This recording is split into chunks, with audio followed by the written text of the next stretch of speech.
మీరు hair loss ఆపడానికి or hair growth increase చేయడానికి బయోటిన్ సప్లిమెంట్స్ తీసుకుంటున్నారా? ఇవి నిజంగా హెల్ప్ చేస్తాయా? చేయవండి. ఎందుకంటే బయోటిన్ ఎవరికైతే వాళ్ళు తీసుకునే డయట్లో తక్కువ ఉంటుందో వాళ్ళకే హెల్ప్ చేస్తుంది. అంటే మీరు డెఫిషియెంట్ ఉన్నారనుకోండి, అప్పుడు హెల్ప్ చేస్తుంది. సపోజ్ మీరు బాగానే తీసుకుంటున్నారనుకోండి, పైనుంచి ఈ సప్లిమెంట్స్ తీసుకుంటే పెద్ద హెల్ప్ అవ్వదు. ఎందుకంటే బయోటిన్ ఒక బి కాంప్లెక్స్ వైటమిన్. అది చాలా ఫుడ్స్లో ఉంటుంది. Fruits, vegetables, eggs, milk and milk products వీటన్నిటిలో బయోటిన్ ఉంటుంది. సో జనరలీ మన డయట్లో బయోటిన్ ప్రాబ్లం ఉండదు. యాక్చువల్లీ బయోటిన్ ఎందుకు అవసరం మన హెయిర్ కంటే, మన హెయిర్లో మోర్ దెన్ 90% ప్రోటీన్ ఉంటుంది. దాని పేరు కెరటిన్. ఆ కెరటిన్ చేయడానికి బయోటిన్ అవసరం. బయోటిన్ తక్కువ ఉందనుకోండి, హెయిర్ గ్రోత్ ఉండదు అండ్ హెయిర్ లాస్ ఉంటుంది.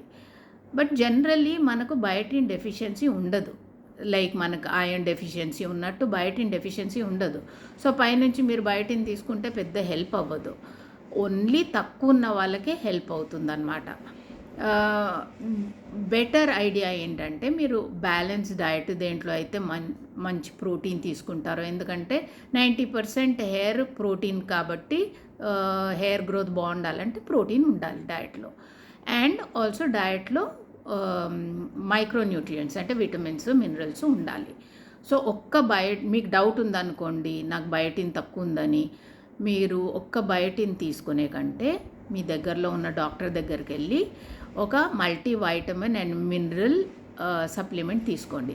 దాంట్లో ఐరన్, జింక్, బయోటిన్ ఇవన్నీ ఉండేట్టు. ఎందుకంటే దాని మీద డిపెండ్ అవ్వడము is not such a good idea. And ఉట్టి బయోటిన్ కోసము ఇంత ఖర్చు పెట్టి ఆ సప్లిమెంట్ కొనుక్కోవడము, అండ్ ఆల్రెడీ అది మీ ఫుడ్లో ఉంటే అది అనవసరము ఎక్స్ట్రా తీసుకోవడం. So better approach would be మంచి బ్యాలెన్స్ డైట్ తీసుకోండి.